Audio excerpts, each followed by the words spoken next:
I couldn't do Vlogmas without a little bit of fashion news, honey. Into the thick of it. Into the thick of it.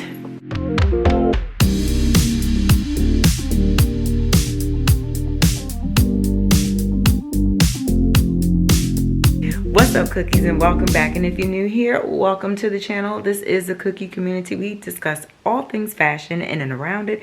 And sometimes I show you little glimpses of my little entrepreneur life living here in New York City, because it's a beautiful struggle and I love to share. Now, y'all know I couldn't do Vlogmas without fashion news. Come on, y'all been asking for it, and I got some things. I got some interesting things. More so around the money situation. But I have to discuss, because I've been doing research, girl, and I'm reading these articles. I actually slowed down today and read these articles through, and I'm like, oh, Lord. Number one on my list is Macy's. And she's about 165 years old, and she's going through some problems, okay? Macy's is also Bloomingdale's, as well as Blue Mercury. And the headline that I saw, and I was like, wait a minute, what's happening, was Arc House Management, a real estate investment firm, and Brigade Capital Management, a global asset manager, submitted a bid to buy Macy's for $21 a share, valuing Macy's at $5.8 billion, Wall Street Journal reported. The deal would pay shareholders a 32% premium above Macy's closing price on Friday. And then on Monday, their shares had a 17% increase. Now, Macy's has 722 stores. Bloomingdale's has 55. And there's about 160 Blue Mercury stores, nationwide, worldwide, or Puerto Rico, that type of thing, right? Now, Macy's has not said anything about the proposal, but it would be more about an investment towards the real estate, because they own so much of their property and where they have. I don't think, it doesn't seem like these companies really want to reinvest in the core business of Macy's, which we saw with companies like Lord & Taylor, Toys R Us, you know, even Barney's had to file for bankruptcy. But most of the time, a lot of these companies that had investments for their real estate, once they bought over, it didn't help the brands. They fell out. They're off. They're gone. And you know, it's sad to see that, you know, Macy's is down 74% in sales as of the first 3 quarters of this fiscal year. And this is an American cultural retailer that has been doing things like Thanksgiving Day Parade. You know, the movie Miracle on 34th Street was, you know, based on Macy's. And it's just sad that they're going through problems. And I see that they do make an effort by reinvesting in their in-house brands, like On 34 for ink and things of that nature, and it's still not working. And it's harder because they are fighting with different brands like Target and Walmart that also sell fashions, but they also sell food and different necessities. And the reality is that on many levels, consumers are slowing down their spending this year because of inflation. We need to buy food, water, gas. Those things come first. And they have definitely seen a slowdown in their sales this year.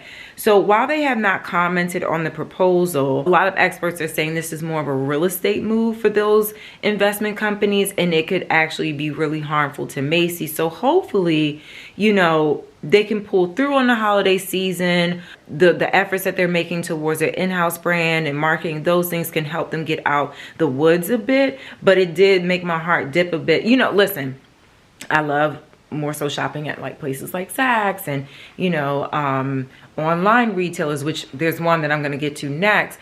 But Macy's has always been something like, even in Baltimore, Maryland, that's where we would go for Christmas shopping or for anything that we needed. That's where I bought my first Bobbi Brown makeup that matched my skin tone, unlike any other brands back then, right? So it's part of our DNA in our shopping experience for many of us. So I do hope that they pull through and don't need to be bought out. And hopefully, because of their silence on the proposal, hopefully they have something else ahead that is going to help them boost what's happening right now. The next one that I was like, wait a minute, girl, what's going on? So apparently Amazon is kind of looking to buy or invest in Farfetch. Didn't even realize Farfetch was going through it, but here's the tea. A lot of these luxury online retailers are struggling just as much as mid-tier like Macy's, they're struggling too. Now let's get into it. So boom, Farfetch, as we know, is an online luxury retailer that works with different vendors around the world, different boutiques to source these luxury goods. So sometimes when we go online, let's say I'm looking for a Ferragamo shoe, I'll look up my size, and sometimes it'll be cheaper in one place and then more in the other depending on the size because of where they're sourcing it from, the different boutiques and whatnot. So, you know, Farfetch I love. I haven't had any issues with Farfetch. But sometimes I do get a little frustrated when my size is a little bit more than the other sizes that are listed. So I always go to other retailers. Wrap this up, right? So they're in some money trouble. Amazon is looking to invest. And this is why they're in trouble. You got Essence, you have Net-a-Porter, you have Amazon Fashion, and I'm going to get to that. You have competitors fighting for the bottom sale dollar, okay, sale prices. You have in-person shopping going back up. Since, you know, we're coming out of lockdown, we're starting to feel and act brand new again. We're going into stores, we're having an experience, we're having the fun. And also the same brands that are being sold on these websites, they are now getting into the space where they want their own online retail so they can capture and maintain the customer information and grow from there. And not only that, delivery times have dropped or slowed down due to brands like Farfetch having to cut their workforce, increase their dollar towards marketing, and now they don't got nobody in the shipping house, and the delivery times is slow, child, because during the panini, when we was all at home, we would get that stuff within a day or two. So a lot of brands, even Net-a-Porter, is dealing with slower delivery times as well, unless you live in a city that they have an actual warehouse like London and New York, right? So just as a whole, luxury spending has been slowing down, and it doesn't help that in order to maintain their power, they've had to cut some of their investments and deal with a lot of loss. So now Amazon has been trying to become a fashion girly for a really long time. Now, truth be told, a lot of luxury brands were not interested in using the platform to have another outlet to sell to, even though Amazon has a large customer base. It just wasn't the environment for a lot of luxury brands. They were just like, girl, no, we all right. So like brands like Missoni and the like, we would see a lot of their stuff on there, but it wasn't really a bandwagon that a lot of the luxury fashion houses were trying to get on. Now, they did do a collaboration with What Goes Around Comes Around with vintage accessories, and that did help them boost a bit. But the funny thing is, in comparison to like Walmart fashion and Macy's fashion, Amazon is #1. She just became #1. I know. So with that being said, Amazon is looking real cute, giving real good sugar daddy vibes right now for brands like Farfetch. And the way that they can help Farfetch would be, if the investment is done correctly, they would help with shipping times in their infrastructure on how to get deliveries to their consumer base. They have way more consumers connected to their database, which would then be exposed to Farfetch, the shipping time and the consumer base, the accessibility of paying with Amazon Pay, etc. And then they could also potentially be able to reinvest in the business structure of Farfetch. The reality is, because it's so, you know, Farfetch is known for having the multiple vendors, right? But it comes with many issues as of late. Now, let's say I ordered a pair of my Gucci glasses that I made into prescription, right? That came from a store in the Netherlands, right? Typically, if I order something from like Essence or like Net-a-Porter, which is in Canada, or in New York, I get it very quickly because it's all coming from one warehouse, right? No, with Farfetch it's different. So because it's coming from different parts of the world at times, it takes much longer to get there. The other thing is, there are some said vendors that they are using that do not have authentication processes, and there have been some fraudulent pieces popping up in the Farfetch purchasing situations. So the girls have been ordering stuff and been like, is this the real mock and mock? This don't feel like the real mock and mock. Where did this come from? Bulgaria. Is that the right mock and mock? questionable, shady. So if they get this investment, they can definitely do some changes to the infrastructure, because while they're a great luxury girly, their business practices are a little questionable, and that's why they're facing so much hardship. To me, I see the Macy's situation not being a good idea to take the proposal, whereas if Amazon or even Alibaba, because Alibaba got that coin too, and she's really good with the delivery times as well and the business structure. So Amazon and Alibaba could potentially invest in Farfetch and help the girl out, because she's struggling to make ends meet and still stay cute, which, listen, that's not a good place to be. Next thing, and really quickly, because like I don't want to talk about him too much. I need to do a lot more research in Tom Ford's like just entire history, because I was on IG Live yesterday and someone commented that, you know, he has a racist past, and I could see it, but like I need to actually read more about it, and I wanted to research the other things more so today. But come to find out, they planning on opening 50 stores next year, and I'm like, but homeboy, the new creative director just started this year. Y'all are that confident to open 50 doors? Let's see how that pans out. Another one that's opening a store location, Angelina Jolie, is getting into the fashion space, girl. You know, I've always felt that she's just a sweet soul. Sweet soul. So she is opening up the Atelier Jolie in New York. And this is what was on the About Us page, because I'm like, what kind of store this gonna be? This is what Angelina says. I am building a space for creative people to collaborate with a skilled and diverse family of expert tailors, pattern makers, and artisans from around the world. A place to have fun, to create your own designs with freedom to discover yourself. We will use only leftover quality vintage material and dead stock. You will be able to repair upcycle pieces from your closet you wish to revive, perfecting fit, breathing new life into what could have been thrown away, and creating quality heirloom garments with personal meaning. We hope to create a community of creativity and inspiration, regardless of socioeconomic background. We will spotlight the people who play a part in each creation. We will bring together a diverse team, including apprenticeships for refugees and other talented, unappreciated groups with positions in dignity based on skill. And as we work with global artisans and creators, we hope to help share the richness of their cultural heritage and support the development of their own businesses. It's all new, and I'm more of an artist than a businesswoman. I'm glad she said it. I hope to see you there and be one of many creating with you within a new creative collective. Bear with me. I hope to grow this with you, Angelina Jolie. Now, it was said to have opened late in November. They have yet to, and I also believe that the building that they are going into, it's like NoHo, it's like where NoHo and Soho meet, is a home of Basquiat. Child, I think it's a great concept. I think it's a really creative concept. I hope that the business structure can support the growth and the maintenance, because the opportunity that it's giving is grand. And that's the type of thing that Angelina has always been into, is helping untapped communities of underdog and people, you know, that are discriminated against just because of what they look like.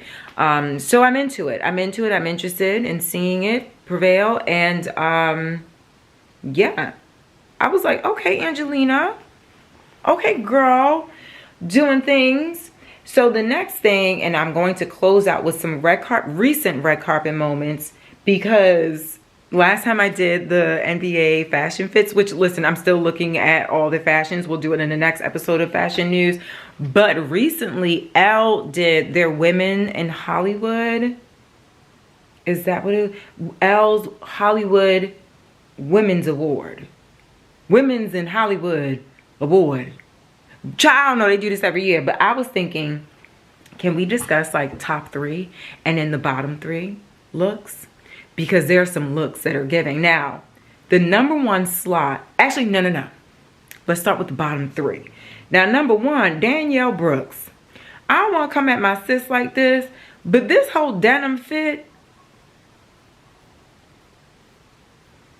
you know, you wonder who is taking care of these people with their styling. Now, she is gorgeous in the face, okay?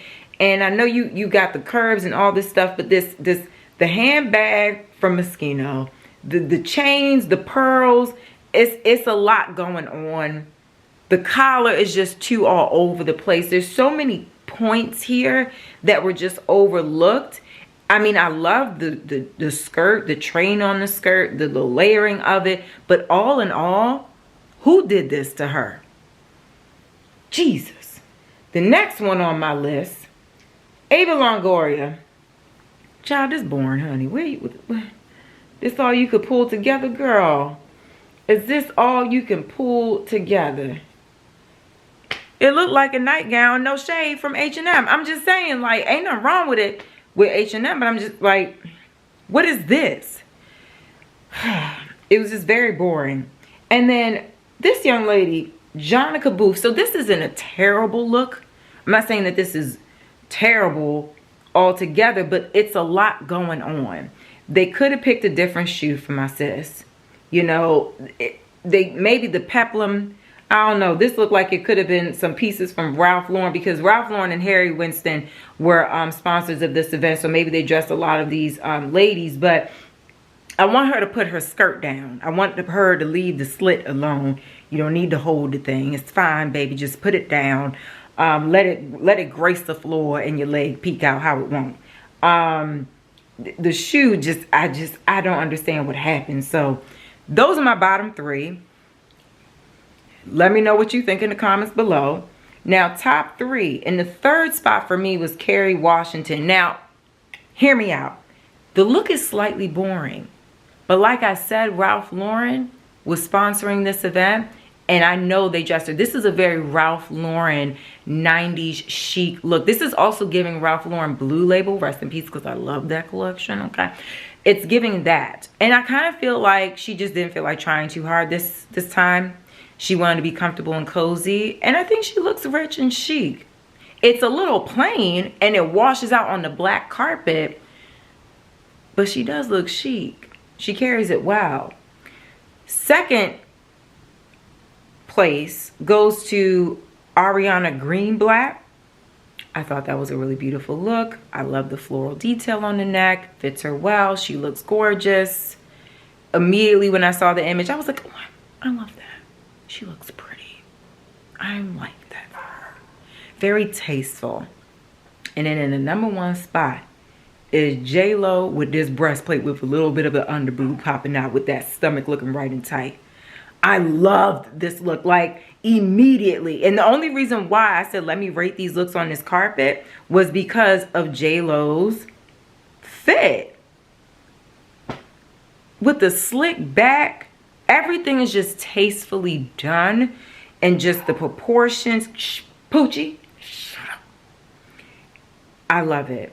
I love it. She just looks amazing. She truly does. The next red carpet situation that I want to talk about is the Beyonce premiere. I think it was in LA. She had two. She had one over in the States, here in the States, and then she had one in London. I'm going to talk about the one in the States because there was a lot of controversy about her look, calling her white girl, that she lightened her skin, all this stuff. I thought she looked stunning, and obviously Mother is going to have the number one spot. But there were a couple of looks. There were a couple of looks that I said, first of all, we are wearing chrome until Mother says that's it. Let's just get into it. Let's just get into it. Starting with the bottom three. In the number one spot, y'all might come for me for this, but number one, I don't like literal polka dots. I like exaggerated or abstract polka dots. Janelle Monáe. I don't like it. I know she loves the theme of black and white, and that's her thing. And y'all know, y'all have heard me talk about her before. I'm not into her. And I'm not into this outfit. It's giving she wants to be the center of the attention, of all the attention, and it's not her night also. Moving along, Nicole Parker. Why would you wear this brown Valentino with the balaclava? I just felt like it was out of place. I felt like she forgot she had the event to go to and scrambled in the dark, and that's what she came up with. I don't understand.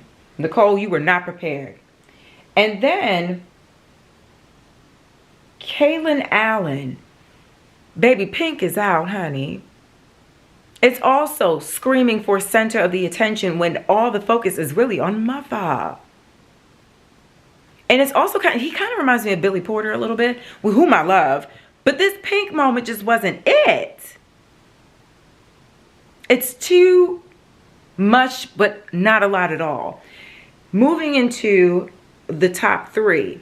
And I have honorable mention for bottom 3. Before we get into the top, look at Deborah Lee. Look at Deborah. What Little House on a Prairie is this?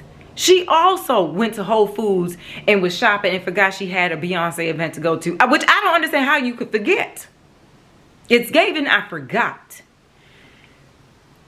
Okay, so I just want to be really clear before we get into a tizzy in the comments, because I don't want to trigger anyone, right? I am simply saying I'm commenting on these looks because I've done this in the past with other things, right? But also when I look at red carpets, I'm looking at those moments that bring pure joy to my heart and my spirit. So when I see looks where I'm like, the stylist dropped the ball for their client, it makes me sad. And I'm just like, who left Honey Child out here by themselves? And I just feel like I don't want you guys to get in a tizzy over my commentary. But also, yes, I know good and well I'm not at these events. I'm not anyone to judge, but I'm just making a fun commentary, and I don't mean to hurt anyone. Please take it with a grain of salt, and I'm just having fun. We've done this before with other red carpets or different outfit looking opportunities, and I just figure we throw it in there because y'all like, a lot of people do like when I make commentary on red carpet looks and things of that nature. So just want to put it out there. Take it with a grain of salt. Okay? Okay, bye. Top 3. Honey Balenciaga. That child served all tour long. Flying into the air, slamming onto the ground, contorting the body, galloping through these streets. And that's how they chose to show up, and I'm feeling it. I love Honey. I really do. I feel like Honey is the Lulu, and I live for it, and I think this fit was proper. Second, La Roche. I love when La Roche just pulls up, and it just seems so effortless for him. This gray, it's just, he's amazing. He is amazing. And then obviously, number 1, and come for me if you want to in the comments, but Kelly's that girl when it comes to fashion in comparison to the rest of Destiny's Child and them, okay? Kelly is the best dresser. She dresses better than Beyonce. Just saying. So this look, and for real, she didn't want to steal the show. I know she didn't want to steal the show. It's not like that. You can tell that she didn't want to steal the show, but she did. That look was everything. Everybody was talking about that fit. She looked stunning per usual. She takes the right risk every single time with the hair, the fit, the shoes. Every single detail. I live for Kelly Rowland and her fashion. She is always so stunning. Always so stunning. And while I said Beyonce is number 1, because obviously it's her show. And that movie is impeccable. I live for it. I cried 4 different times. But Kelly, she did that. She did that. So, comment below on all the topics we shared today. How do you feel about my judgment on these fits? What are your thoughts on the Macy's potential acquisition, about Amazon potentially saving Farfetch, or what your experience is lately shopping on? I swear to goodness, I'm almost finished. What are some of your thoughts when it comes to shopping with these luxury e-retailers? And are you going into stores more now? And how is that experience? Like, I'm really interested because I do feel like I have been shopping way less this month and loving to go in store or shopping with small businesses. And that's where I feel like really happy. But you know, I can see the competitiveness for trying to get the deepest sale. Thank you so much for watching this episode and watching all of Vlogmas. I appreciate y'all's support and love and great feedback. I will see y'all in the next episode. Bye, cookies.